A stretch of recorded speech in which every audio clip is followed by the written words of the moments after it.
sempre brevemente la storia, non ha bisogno di presentazioni. Nino, una stella Michelin, una bagheria con sul ristorante Vicini della Sicilia, un siamo giovane della oggi a Santo Stefano di Camastra perché tra poco prenderà il via grandi soddisfazioni a nome della Sicilia, lo show cooking alla presenza di uno chef stellato, Nino Ferreri, e ci sarà anche la possibilità di degustare un pesce azzurro siciliano solo perché piccolo di proprietà. sul ristorante aveva proprio un menù in cui protagonisti erano i pesci meno usati in cucina. Vi do solo un dato, ma non voglio annoiarvi, e poi passo la parola a Nino, perché è un dato su cui abbiamo cominciato a riflettere. Fino agli anni 50 in cucina, nella cucina italiana venivano consumate 150 specie di pesce diverse. In 50 anni questo numero si è ridotto a sole 40, cioè noi consumiamo 40 specie e il 90% in realtà di queste 40 sono soltanto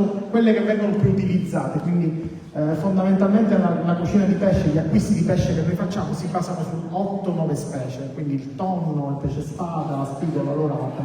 In realtà come poi dirà Nino, è importante anche la valorizzazione di questo pesce. Allora Nino, oggi ci farà assaggiare due piatti, sono splendidi, buonissimi. Ti prego di raccontarci un po' come ti è venuto in testa e che cosa assaggeremo oggi a partire da questo antipasto. Sì, appunto partiremo. Innanzitutto grazie per l'invito, voglio spendere 10 secondi per ringraziarvi per l'accoglienza, innanzitutto anche per questa splendida cornice che siamo rimasti veramente incantati e per me è un grande piacere essere qui presente, soprattutto in questa città, ma anche essere presente per portare avanti quello che abbiamo intrapreso 4 anni fa quando abbiamo aperto il ristorante, dove, come anticipavi tu caro Giorgio, avevamo un menù che si chiamava appunto Apparente Povertà, dove i protagonisti di questo menù erano tutti quei pesci che al tempo stesso erano quei pesci.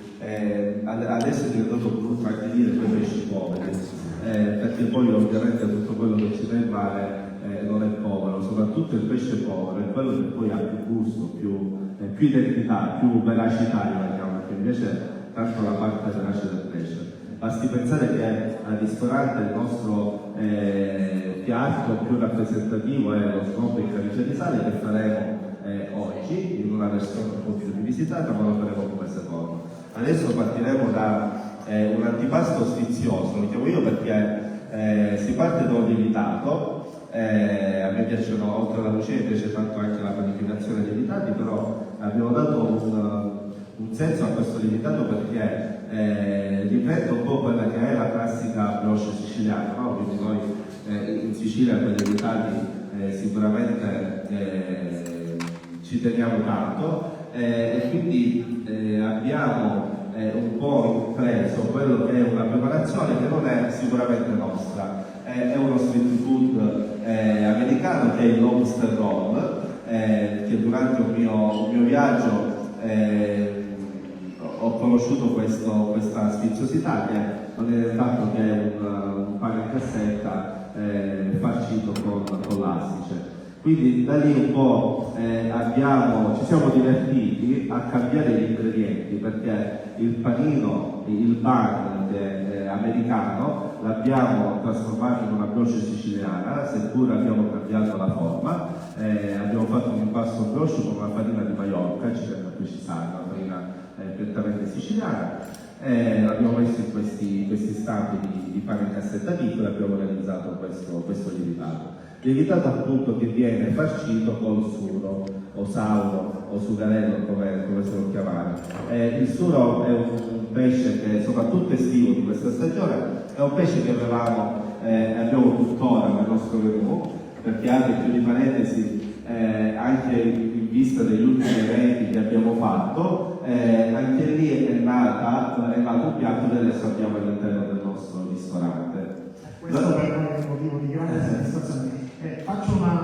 Scusate, interrompo, ma volevo un po' raccontare al pubblico. Nino l'abbiamo sfidato un paio di anni fa a creare dei piatti del suo ristorante, quindi realizzato dal dove chef utilizzasse Nino le specie di pesce non utilizzate. Quindi per Festival in programma questo fine settimana a Santo Stefano di Camastra. Portate in giro per la Sicilia con noi, è entrato ufficialmente nel menù, perché se andate a un ristorante di Nino, Bagheria, il Limu di Bagheria, potrete nel menù degustazione Nino vi proporrà questo piatto che adesso andremo a... è uno degli ultimi piatti creati nella carta estiva del ristorante e l'abbiamo chiamato Surroll perché appunto andiamo a, lasciamo dire, a scimmiottare quello che è l'Oyster Roll, attualizzandolo con il nostro pesce dei nostri mari, abbiamo il suro. Quindi un suro che abbiamo sfilettato e marinato in succo di limone.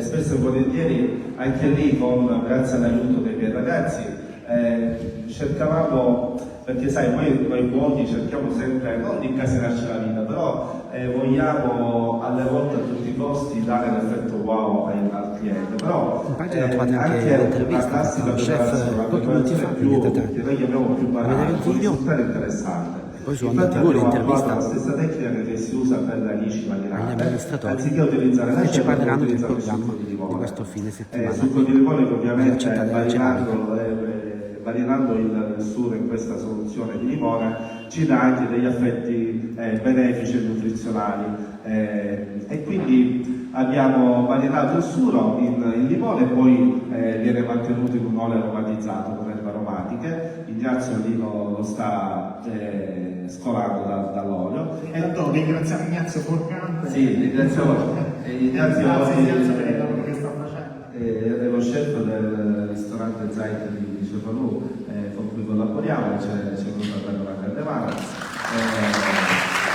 Un altro posto in cui vi invito ad andare perché Ignazio è da poco lì, correggimi se sbaglio, Sì. Ignazio, ed è un posto meraviglioso intanto, ma propone una cucina altrettanto meravigliosa, quindi grazie Ignazio. Grazie a voi. E niente, quindi Aspettiamo qui a Santo Stefano di Camastra questo fine settimana. un'altra cosa importante, Un caro saluto a tutti voi amici di che Bella viene Sicilia. accompagnato da una salsa, una sorta di maionese realizzata con le lische del suro. Perché non si butta niente. Questo ormai è diventato, penso, è diventato un po' banale, però è sempre bene riproporre questa frase, perché appunto soprattutto in cucina bisogna evitare al massimo gli sprechi. Quindi cosa abbiamo fatto? Infatti questa salsa va a un settore di affumicato, abbiamo preso tutti gli scarti, le lische, soprattutto le teste del suro, e l'abbiamo passata alla brace. Dopodiché abbiamo realizzato un olio dove abbiamo montato questa maionese. Avremo anche una confettura di cipolla rossa, che dà un po' di dolcezza, e poi andremo a finire tutto con una parte vegetale, una parte aromatica che è la portulata. Possiamo anche farlo, se volete ve lo posso anche preparare. Facciamo vedere proprio i passaggi, li raccontiamo. Allora, partiamo appunto da questo pane in cassetta, che si parte dalla classica brioche siciliana. Abbiamo una grande presenza di burro ma anche di strutto, quindi classica brioche siciliana che viene appunto fatta lievitare in questi piccoli stampi e poi cucinata. È un impasto che viene realizzato 24 ore prima e poi cucinato al momento. Io sono un grande appassionato di lievitati, non so, magari in sala c'è qualcuno appassionato di lievitati come me. L'utilizzo della farina di Maiorca è una cosa difficilissima, tu hai realizzato un impasto e poi una brioche, adesso la vedrete, che rimane morbida incredibilmente, quindi occhio che Quindi andremo a mettere alla base la nostra crema, realizzata appunto con degli scarti del suro. Il suro che viene appunto marinato in succo di limone.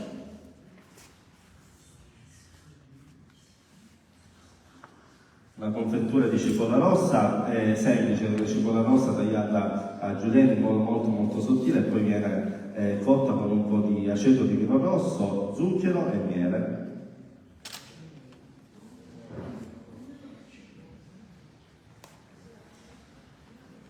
e poi il settore, diciamo, Andremo a ricoprire nuovamente con questa maionese che poi non c'ha uova, la chiamiamo maionese perché viene montata appunto come fosse una maionese, e poi la parte vegetale che sono questi germogli di portulata, che ovviamente è tipico di questa stagione.